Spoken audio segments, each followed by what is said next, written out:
Hello hello, അസ്സലാമലൈക്കും. വലൈക്കും slam.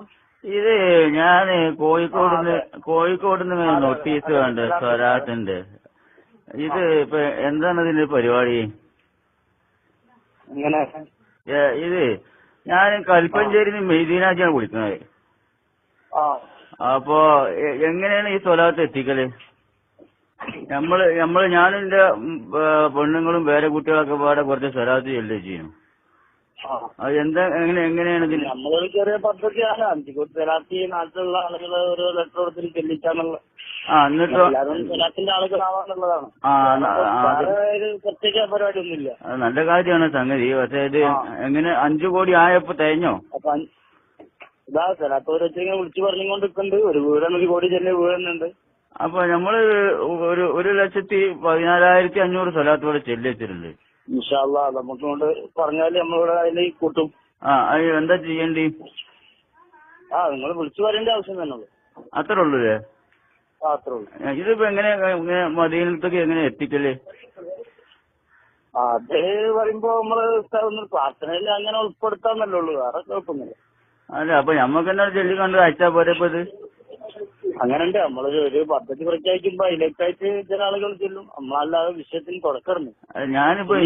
എനിക്കിപ്പോ 77 വയസ്സായി കുട്ടിയാ. ഞാനിപ്പോ ഇതിങ്ങനെ സംഭവം ആദ്യമായിട്ട് കാണാം, അതുകൊണ്ട് വിളിച്ചതാ.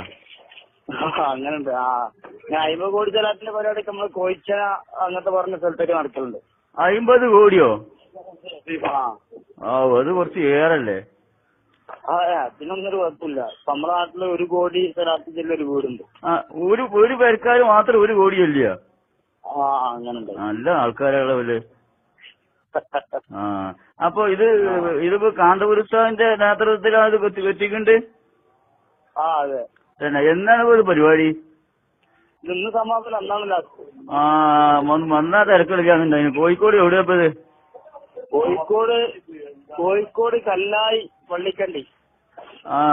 ശരി. നമ്മള് സംഭാവന എന്തെങ്കിലും തന്നാല് അവള് സ്വീകരിക്കുവോ? സ്വീകരിക്കും. സംഭാവനകൾ നേരെ എത്തിക്കുന്നത് സ്വീകരിക്കും. അല്ലാണ്ട് പിന്നെ പോയി അങ്ങനെ ഒരു അഡ്രസ് ഒന്നും കീപ്പ് ചെയ്യാറില്ല. ഇപ്പൊ എന്റെ പേരക്കുട്ടി ഗൾഫില് ജോലി കിട്ടിയിട്ട് 1,01,000 റുപ്യ ഒരു സംഭാവന ഉണ്ടായിരുന്നു. അപ്പൊ അതും കൂടെ എത്തിച്ചല്ലേ? അങ്ങനെ ഉണ്ടെങ്കിൽ നമുക്ക് പള്ളിക്കണ്ടി കോഴിക്കോട് ബേപ്പൂരിന് കുറച്ചും കൂടി ഇങ്ങോട്ട് ടൗണിലെത്തിയാൽ കല്ലായി ഉണ്ടല്ലോ. കല്ലായിന്ന് ലെഫ്റ്റിൽ ബീച്ച് ഭാഗത്ത് കുറ്റിച്ചിറ പള്ളിക്കണ്ടി എടുക്കാം. അങ്ങനാണ്. അപ്പൊ അവിടെ വന്നാ മതി അല്ലേ? ഇതിപ്പോ എന്തിപ്പോ പേപ്പറിൽ വേറൊരു സംഗതി കണ്ട്, എന്തോ ഒരു പാത്രം, നബിന്റെ പാത്രം കിട്ടി പറഞ്ഞിട്ട് ഉസ്താദിനെ. അത് നിങ്ങളറിയില്ല? അതിപ്പോ എന്തിങ്ങനെ പേപ്പറിൽ കണ്ടോ? എന്താ സംഗതി?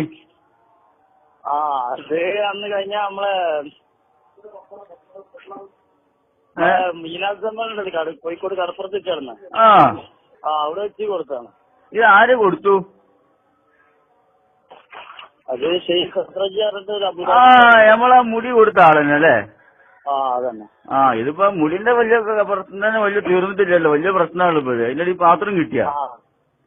കിട്ടി. അതിപ്പോ ഒരു പ്രശ്നം ചേർന്ന് കിട്ടതാണ്. അങ്ങനെ അതിന്റെ കണക്ക്. അല്ലാഹു അക്ബർ. ഉസ്താദിന്റെ ഒക്കെ തന്നെ കിട്ടണ്ടേ? പിന്നെ ഇതിപ്പോ പിന്നെ നമ്മളാ മുടി സൂചിക്കാൻ പള്ളി ഉണ്ടാക്കാൻ തീരുമാനിച്ച അവിടെ തന്നെ പാത്രം വെക്കുക? അതെ, അവിടെ തന്നെ. അപ്പൊ നമ്മള് ഈ മുടിയിട്ട വെള്ളേ അത് ആ പാത്രം കൊണ്ട് കോരി വെച്ചാല് അതിന് വർക്കത്ത് കൂടൂലേ? ഓക്കെ. അപ്പൊ ഞാനെന്നാലും നോക്കട്ടെ. ഞാൻ പറ്റുമെങ്കിൽ വേറെ കുട്ടികളെ വെച്ച് കണ്ട് വരാം വൈകുന്നേരം. ഇല്ല ഇതേ ഇനിയിപ്പോ വരാൻ പറ്റിയില്ലെങ്കിൽ ഇപ്പൊ നമ്മളത്തെ കാട്ടെ ഈ ചെല്ലിയ സ്ഥലത്ത്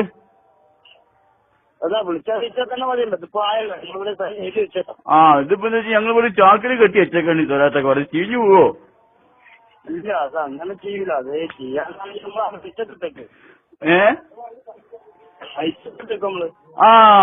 പറ്റുമോ? അയച്ചിട്ട് വെച്ചാ മതി. എന്നാ പിന്നെ ചെയ്യൂല. ആയിക്കോട്ടെ. ഇപ്പൊ സംഗതി മനസ്സിലായി. ഇങ്ങൊക്കെ പേരാന്നാണ് മനസ്സിലായി ഇപ്പൊ.